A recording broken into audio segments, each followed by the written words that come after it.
We begin this morning with the new White House Chief of Staff, Priebus, who joins us from the RNC headquarters in Washington. Let me ask you about the Secretary of State pick. What's happening with that now? Well, there's going to be an announcement this week, and obviously we know it's going to be General Mattis, and what a hero.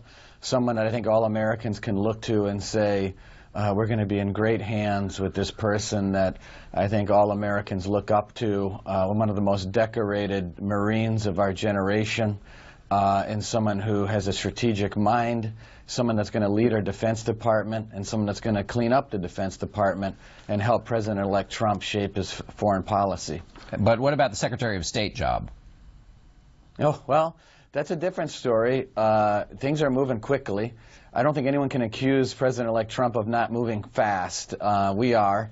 Great picks that people are seeing, a very smooth transition. But look, that one is just taking a little bit longer, and I think it's just fine. Everything doesn't have to happen all at once, but he's taking his time, making a smart decision, and we'll see where that goes. Kellyanne Conway said that there would be a grassroots revolt if Donald Trump picked Mitt Romney. Do you agree with that?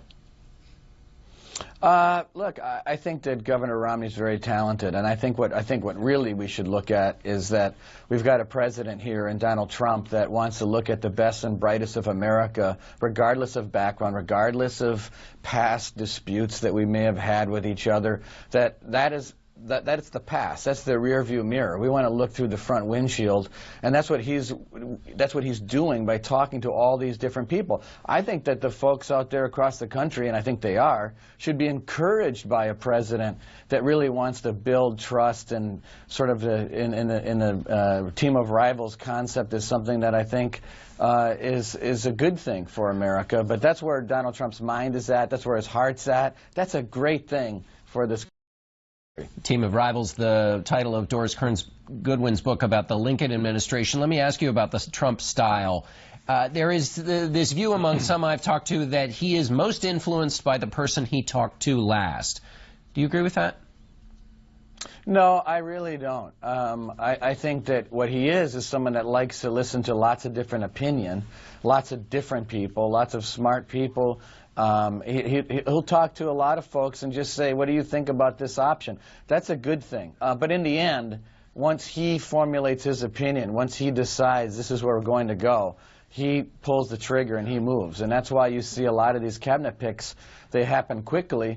But what you don't see is that there are days and days and days of deliberation and communication and conversations that take place before those decisions are made. All great qualities in leading our country. You say he likes to take in a lot of information. He has not taken in as many intelligence briefings as previous president-elects. Why is that? Well, but he is, and you know, they have daily briefings now. And is he getting them every day? Flynn and KT McFarland.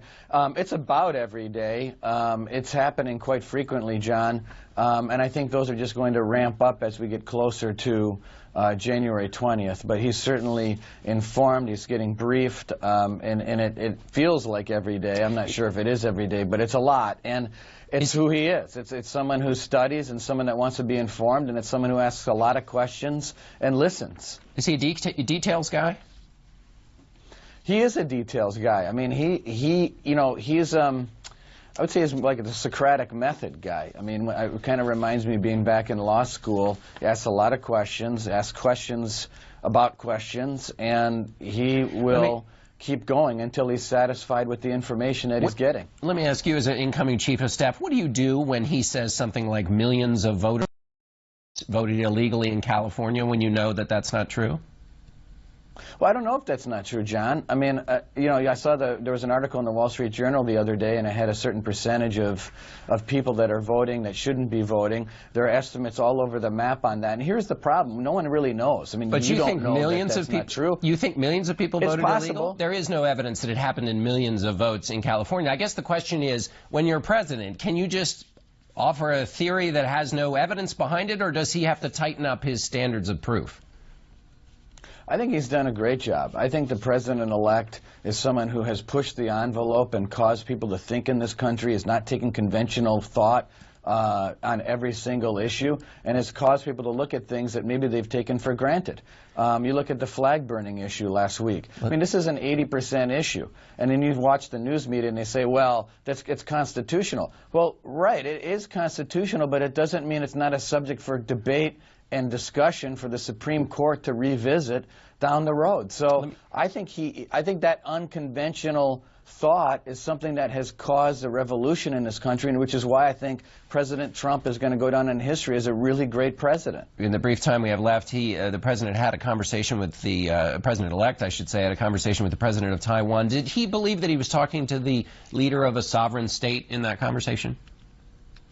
No, of course not. He knew exactly what was happening. But look, we've got a lot of problems to solve in this country, and we're not going to solve them by just, making believe that people don't exist. This was a 2-minute congratulatory call. He talked to President Xi over 2 weeks ago. I'm sure he'd be willing to talk to him again. This is not a massive deviation of our policy, but President Trump has made it clear that he's going to work with China, PRC, to make sure that we have a better deal, that we have better trade agreements, and that we do a better job protecting the American worker. And he's going to continue to do it. So courtesy call, not a change in policy. Exactly. All right. Reince Priebus, the incoming Chief of Staff, thanks so much for being with us.